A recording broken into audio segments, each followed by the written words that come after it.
संभव और आपके लिए हर शाम को 4 से 5 के बीच ये लाइव शो लेकर आती हूँ जिसमें हम बात करते हैं एक्सपर्ट से और समझते हैं कि आपकी फाइनेंशियल प्लानिंग के लिए आपको म्यूचुअल फंड्स में किस तरह की स्ट्रैटेजी बनानी चाहिए। अगर आप म्यूचुअल फंड में निवेश नहीं करना चाहते हैं तो और कौन से आपके पास इन्वेस्टमेंट के ऑप्शन बचते हैं। वैसे इस समय में निवेश के बहुत सारे ऑप्शन हर इन्वेस्टर के पास हैं, पर फिर भी महंगाई से अगर लड़ना है तो आपको इन्फ्लेशन बीटिंग इन्वेस्टमेंट के ऑप्शंस देखने होते हैं और ऐसे में ज़्यादातर एक्सपर्ट्स हमें कहते हैं कि इक्विटी म्यूचुअल फंड में महंगाई को मात देने की क्षमता ज़्यादा रहती है दूसरे निवेश के मुकाबले।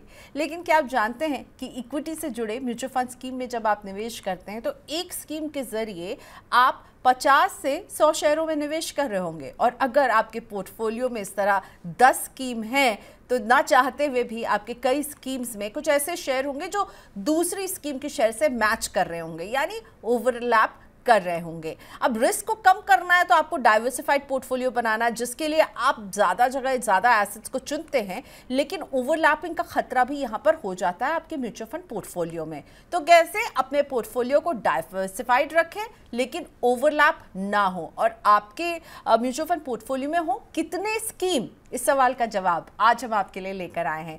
और इस टॉपिक को समझाने के लिए मेरे साथ आज जुड़े हैं मेरी सिर्फ मेरा सवाल में rupee with Rishabh investment services के founder Rishabh Desai. Thank you so much Rishabh, आपने वक्त निकाला मनी 9 के लिए। It's always lovely talking to you, बहुत कुछ सीखने को मुझे मिलता है जब भी मैं आपसे बात करती हूँ। Thank you Rishabh. प्रियंका जी, आपका बहुत बहुत शुक्रिया शो पर बुलाने के लिए। और आप लोग भी अगर ऋषभ से अपने सवाल पूछना चाहते हैं, अपने म्यूचुअल फंड पोर्टफोलियो को रिव्यू करवाना चाहते हैं तो ऋषभ आज हमारे साथ रहने वाले हैं 40 से 45 मिनट तक और उनको भी इंतज़ार है कि आप उनसे डायरेक्टली क्वेश्चन पूछिए। तो कैसे पूछ सकते हैं, प्रोसेस हम बता देते हैं। पहला ज़रिया तो ये है कि आप हमें व्हाट्सएप कर दीजिए, हमारे व्हाट्सएप नंबर पर ये नाम आपका नाम और सवाल 9311121874 पर। हाँ, पर व्हाट्सएप से ना वो क्वेश्चन पिक करने में थोड़ा सा टाइम लगता है तो इसीलिए प्लीज़ बी लिटिल पेशेंट। और ईमेल अगर करना चाहते हैं तो money9query@tv9.com पर कीजिएगा।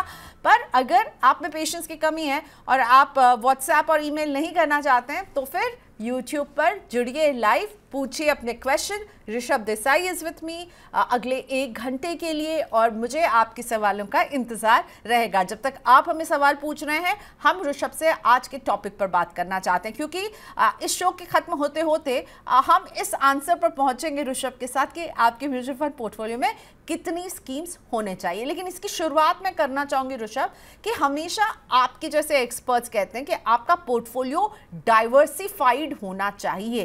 तो ये डाइवर्सिफाइड वर्ड जब आप लोग यूज करते हैं तो इससे आपका क्या मतलब होता है, जरा ये समझाइए। प्रियंका जी, पहले तो आपने बहुत अच्छी तरह से ये टॉपिक का इंट्रोडक्शन काफी अच्छी तरह से समराइज किया है। Diversification is nothing but mitigating your risk. आपका जो रिस्क है ना बेसिकली वो स्प्रेड आउट हो जाता है। स्प्रेड आउट करने के लिए हम अलग अलग एसेट क्लास में, अलग अलग कैटेगरीज में, अलग अलग फंड्स में हम इन्वेस्टमेंट करते हैं।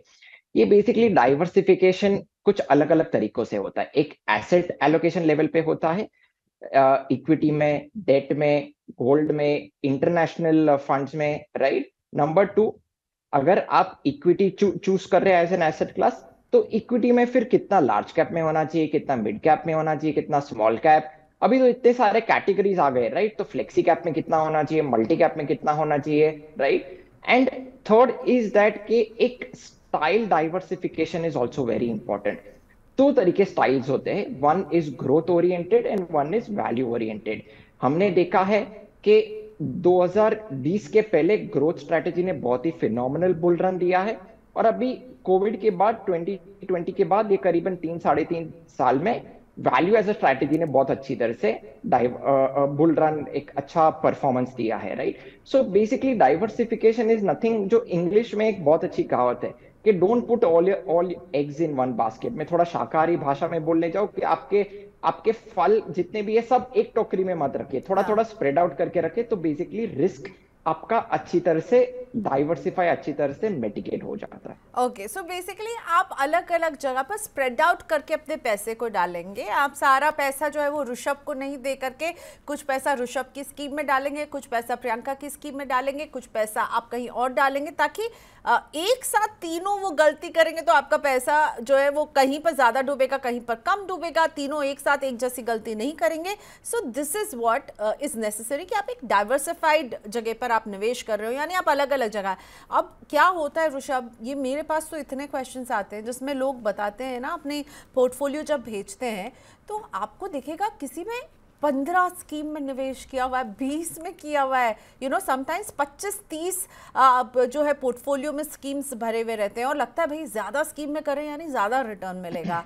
ये कितनी बड़ी फाइनेंशियल मिस्टेक है। और आपने कोई ऐसा पोर्टफोलियो देखा है, उसमें कितने मैक्सिमम स्कीम्स आपने देखे थे? प्रियंका जी, आप ये 15-20 तो बहुत कम बोल रहे।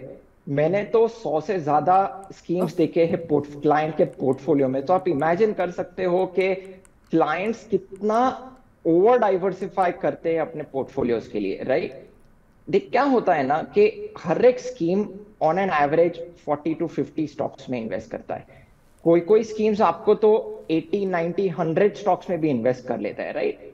सो आप ओवर डाइवर्सिफिकेशन में आप जाते हो तो मान लीजिए कि जो एक स्टॉक फॉर एग्जांपल 0.5% एलोकेशन है या फिर 1% एलोकेशन है और वो स्टॉक ने मान लीजिए 100% रिटर्न दिया है, right, but it will add no value in your portfolio, correct. अभी मान लीजिए एक स्टॉक 5% या 10% एलोकेशन पे है और वही स्टॉक ने 100% रिटर्न दिया है, तो मान वही आप इमेजिन कर सकते हैं कि आपके पोर्टफोलियो में कितना रिटर्न दिखेगा, कितना परफॉर्मेंस स्पाइक दिखेगा आपके पोर्टफोलियो में।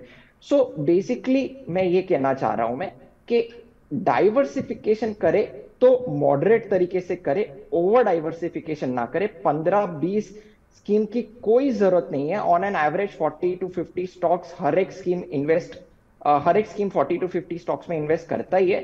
सो ऑन एन एवरेज आप 5 या 6 स्कीम पकड़ के रखे इक्विटी के पोर्टफोलियो में, मेरे हिसाब से बहुत ही काफी है। ओके, आपने तो बहुत ही से स्ट्रिप डाउन कर दिया। 5 से 6 स्कीम्स आर इनफ, लेकिन हम हमेशा देखते हैं इससे ज़्यादा स्कीम के ही पोर्टफोलियो आते हैं। तो चलिए, ये एक बात जो है काम की हमें मिली है कि 5 से 6 जो है इक्विटी स्कीम्स काफ़ी हैं। इससे ज़्यादा अगर है तो क्लटर ज़्यादा होगा, कन्फ्यूजन ज़्यादा होगा।